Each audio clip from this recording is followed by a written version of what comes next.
Welcome to episode 16 of Views from a Business Leader. In this episode, we talk to Abbie Selby, who is the founder of Spa Breaks.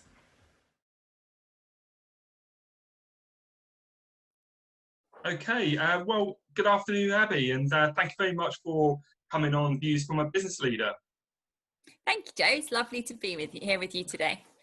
I guess for the viewers, would you mind just saying who you are and what you do at Spa Breaks and tell us a little bit about the business? Yeah, so my name's Abbie Selby and I am the founder of spabreaks.com. We're Europe's largest spa booking agent. So basically we work almost like a travel agent and work with 700 spas in the UK and Ireland. And we send 7,000 people to spas every week. We work very heavily in the cancer and disability field, so encouraging people with cancer and disabilities back into spas, and basically making spas more accessible. I guess 13 years ago when I launched the company, I just wanted to kind of dispel the myth that spa is all about beauty, and actually it's much more, for me, significant and substantial than that. So we work hard to break down the barriers of the perceived beauty in spas, to open spas up and make them more accessible by cost, by location, and like I said, through these marginalized groups. So yeah, it's all good. So accessibility and accessing your spas at the moment is a struggle, I'm guessing, with obviously the current situation. So I don't know if you want to just tell us a little bit about that and how it's been going with the business since Yeah, 12 weeks so or so now. 20th of March, whenever that inevitable day was that Boris announced at 5 p.m. on a Friday night, which I have to say the timing of that wasn't great because my entire team were just about to leave and we had to contact in excess of 10,000 bookings that we had traveling in the coming, originally we did the 20th of March right the way through to the 31st of May. So instantly the spas were shut overnight. There was no black and white. It was what it was. We had 10,500 bookings who were due to travel between that date and the end of May. So my entire team came off of sales and went into basically customer service and admin. And they spent the next kind of 4 to 6 weeks outboundly contacting our customers, finding out what they wanted to do, hopefully in most instances rechanging their dates and rebooking them to later in the year.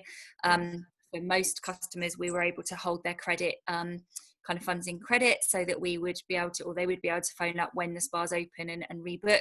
And then obviously in some instances where it was a hen do or it was a group, then sadly we had to refund. But as contentious as the whole subject is, unfortunately for us, alongside many in the travel industry, if we didn't go with that approach, then sadly we would have been out of business a long time ago. So it was a case of really trying to hold on to as much business as we can for ourselves, plus also obviously the spas we represent. So and then after that initial 6 weeks, I then furloughed the majority of my team. So I took the team from about 100 down to 20. And for the remainder of that period, up until a month ago, I had a team of 20 servicing and going through the bookings, again, making sure that obviously there was somebody at the end of the phone. Then obviously as time went on and we realised that 31st of May wasn't a realistic date, we then had to contact all of the June bookings. And as of 2 weeks ago, my team of 20 went down to a team of 7, and we currently are operating on a team of 7. And as the lockdown is starting to ease and as people are starting to see light at the end of the tunnel, obviously we are now starting to make bookings for October, November, December and into 2021. So we're kind of back into that, not so much outbound contacting customers that are due to travel, because we've done the majority of those. It's now kind of new bookings coming through. And also excitingly, actually, people that held their funds in credit back in March or April are now phoning up to book in September when the kids have gone back to school, or, when it's their husband's birthday. At that point. Everybody will need a break. As a mom of 3, homeschooling and running a business, everybody is going to need a spa break at the end of this. So that's the kind of the light at the end of my tunnel. Yeah, sure. So the industry at the moment is obviously sort of whilst there are some green shoots, and we know that hairdressers and also gyms are looking to open on the 4th of July. Where are the spas at this point in terms of opening? Do you know? Or Yeah, so I have been asked to sit on an all-party parliamentary group, which is basically helping to steer and guide government around the opening date for spas and when that should be. okay. So it sits, or I sit in the same kind of category as spas and as hairdressers and gyms. But at the moment, spas haven't categorically been told that on the 4th of July they can open. So as it stands here today, hairdressers and gyms can start to open from the 4th of July with obviously strict measures in place.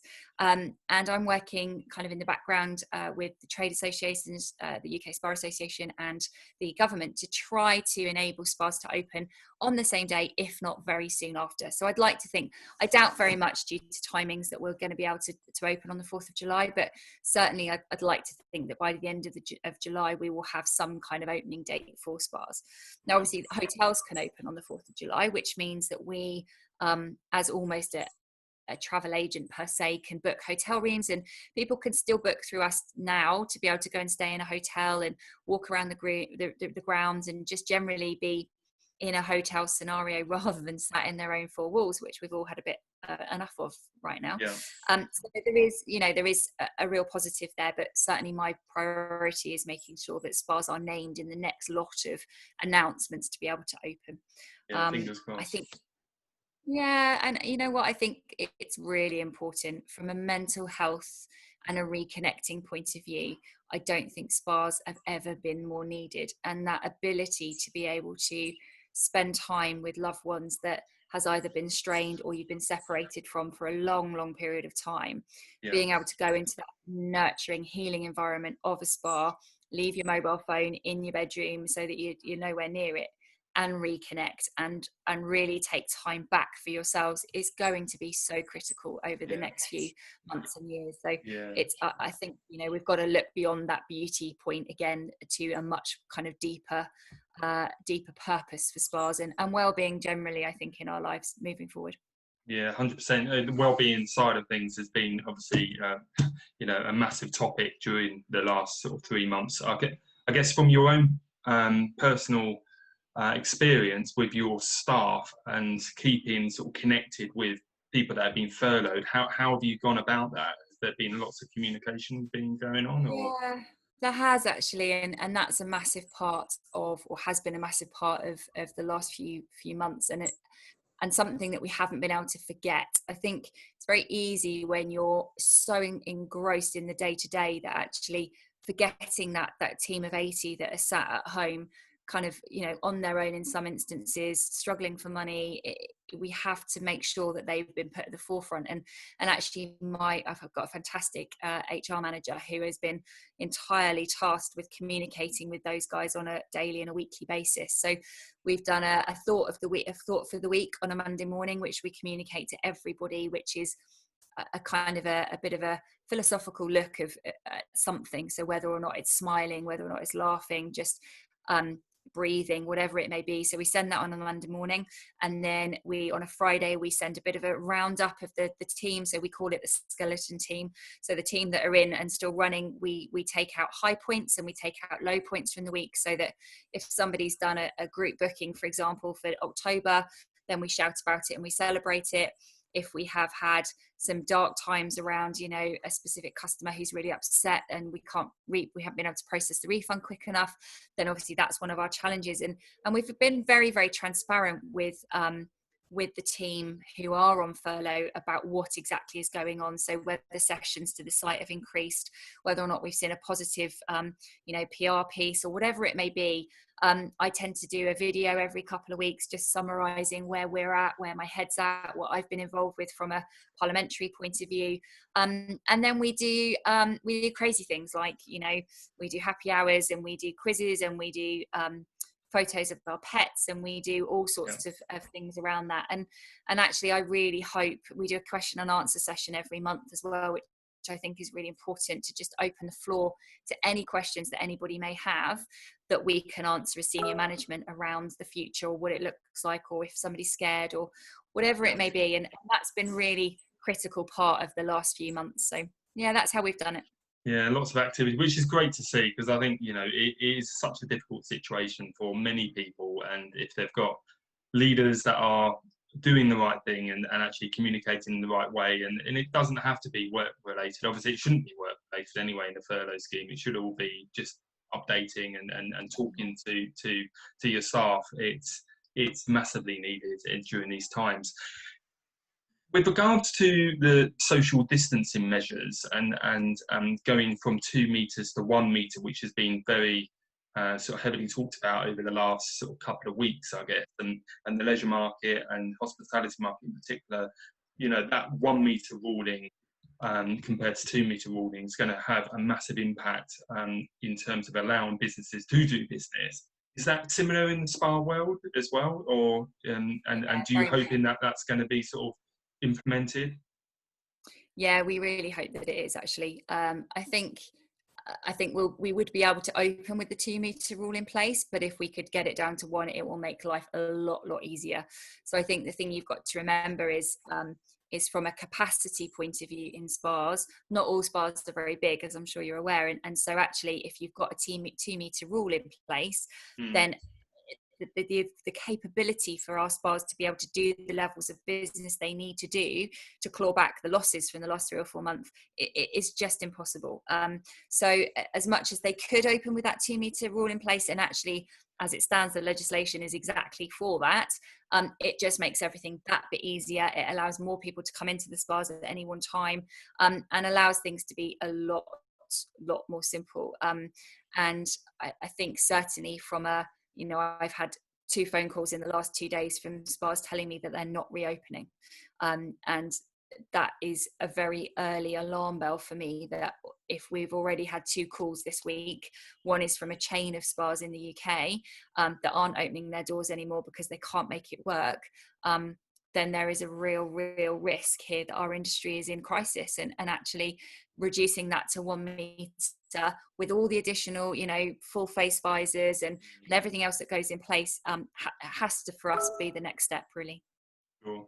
So with those 2 spas that you talk of, is that they aren't opening because of 2 meter rule, or do you think they would open if it was 1 meter, or do you think not at all, regardless? What a Game shame. over. Yeah, Right. it's game Okay. over. So I think unfortunately spas in a resort or in a hotel setup are often looked at as a bit of a kind of a poor relation. You know, they're never really seen as their own cost center. They're never really seen as profit generating. Yeah. If they, you know, if they wash their own face, then amazing. But actually, most of them make a loss because, unfortunately for us, the industry is seen as such a superficial one that actually it isn't given the commercial resource that it probably needs, or the support at general manager level when it sits within a hotel or a spa or in a hotel resort. Right. So actually, for us, what I see is in many spas, the spa manager is generally a therapist that's worked their way up through the scene, and it does really well, but actually has very little commercial support to enable them to run that spa commercially and profitably, and therefore it becomes its own, you know, profit center, and everything's great. But so many spas, unfortunately, it's going to be the easy option just to close them, because actually you need product, you need electricity, you need staff, you need water, you need everything, and that all cost money. And if the P&L doesn't add up, then sadly it's the first thing to go. I think you're probably one of the only business leaders I've spoken to over these series that it's probably the situation has probably impacted your business more than anybody that I've actually spoken to. So from a personal level, how are you coping in and you mentioned about being parts of, you know, boards in terms of helping to get spa and the industry back into operation, I guess. Your network, how important is your network to keep your own sanity going, I guess, at this sort of time? Yeah, really important. And I think I started Spa Breaks 13 years ago, and it's only probably in the last 3 months have I realised just how important relationships and intel and insights really have been. So I'll start from a personal level. it has been the hardest 16 weeks of my life, and I genuinely can say that. I think after you work relentlessly for 13 years to build up a business that ultimately is incredibly successful and doing very well and has a brilliant reputation, both the business and yourself, you know, I totally took that for granted. I didn't think about it. I didn't think really about how well we've done. I didn't think about how lucky I was to have the reputation that we have and to have the support of the spas that we did. And it wasn't until that was taken away from me literally overnight that it really dawned on me the enormity of that.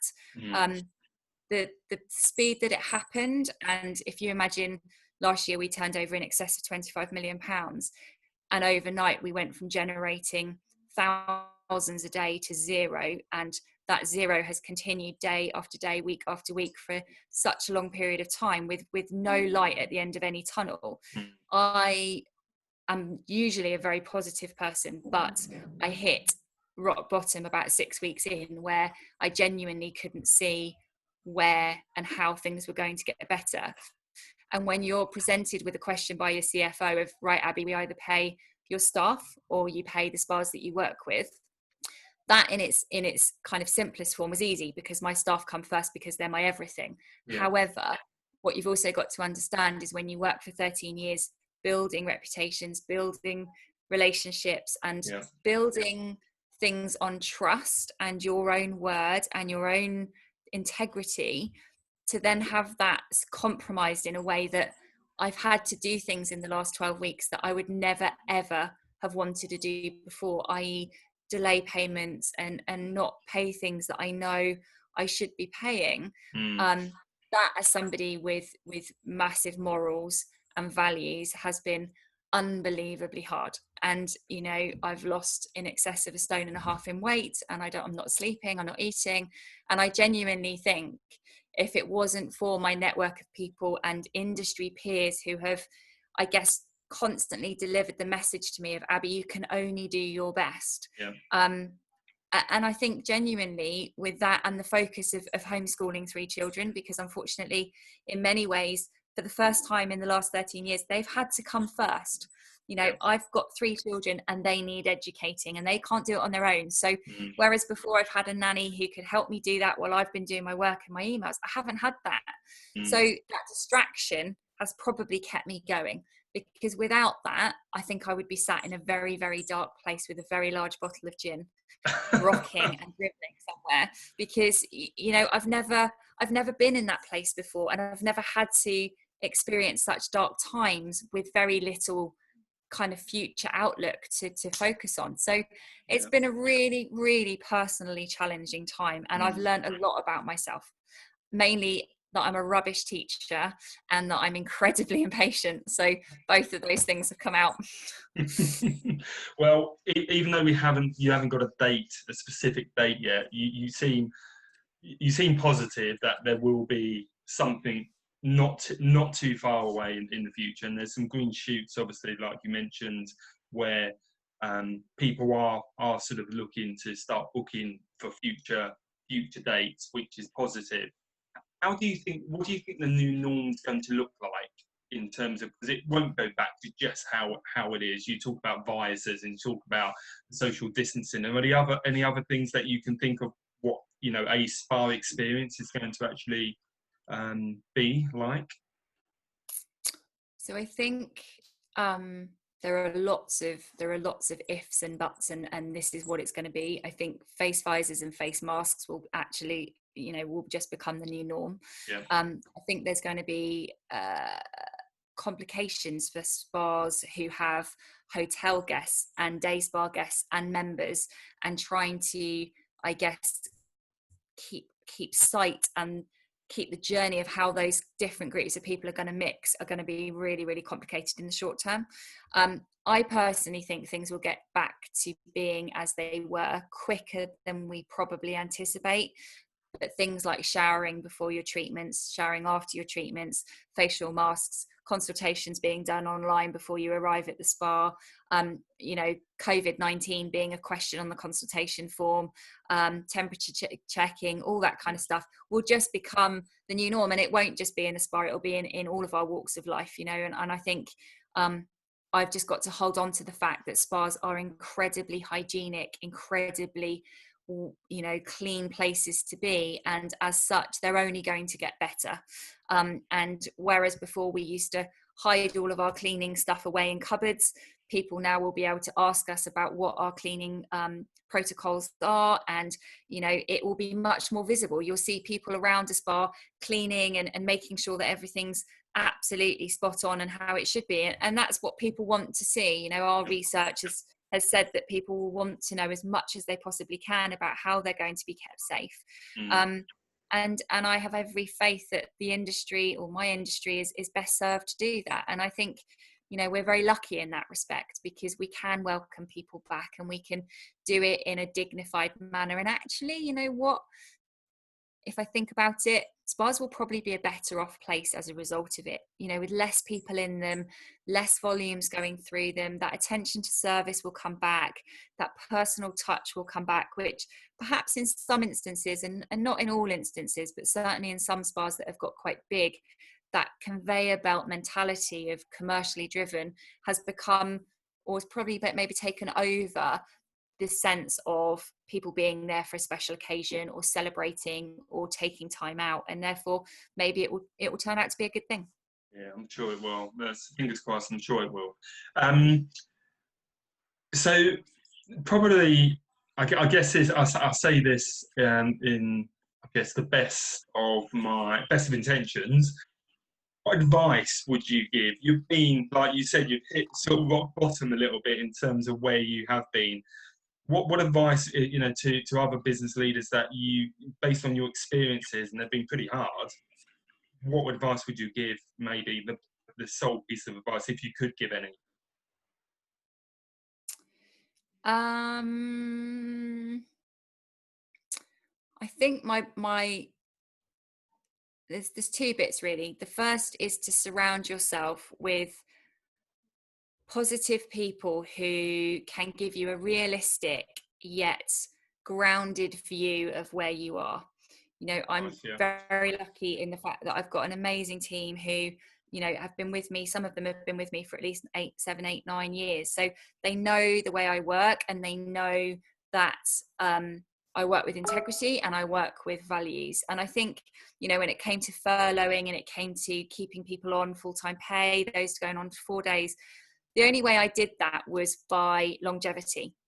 And the reason I did it by longevity, because for me, loyalty stems from longevity. So those people that have been with me the longest have shown the most loyalty, and therefore I reward them by being able to keep them on when I need to. So being transparent, being honest, and by being true to yourself, so that actually at the end of every day, whatever I've had to do and whatever difficult conversation I've had to have, and they've been multiple every day for goodness knows how long now, I have to be able to look myself in the mirror and go, right, okay, you've had to do that today, but why have you done it? Have you done it for the right reason? Yeah. And if you've done it in a way that delivers it in the right way at the right time to the right people, I can't do any more than that. And I think when you've got 700 spas who all want paying today 100%, and you've got all your customers who want a refund and they want them today, I'd have no business left if I'd done that.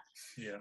So what you have to do is ask yourself, you know, prioritize loyalty, importance, NHS, whatever it may be. But every day, every minute of every day, I've had to double check that I'm doing things right, double check that I'm doing it in the right order for the right reasons. And like I said, I think if you can surround yourself with people who will be honest with you and give you a real picture of where you are so that you can make the best decisions from there, that would absolutely, you know, it's been my everything. And getting time outside to have your own mental space, because without that, I think I would be a basket case.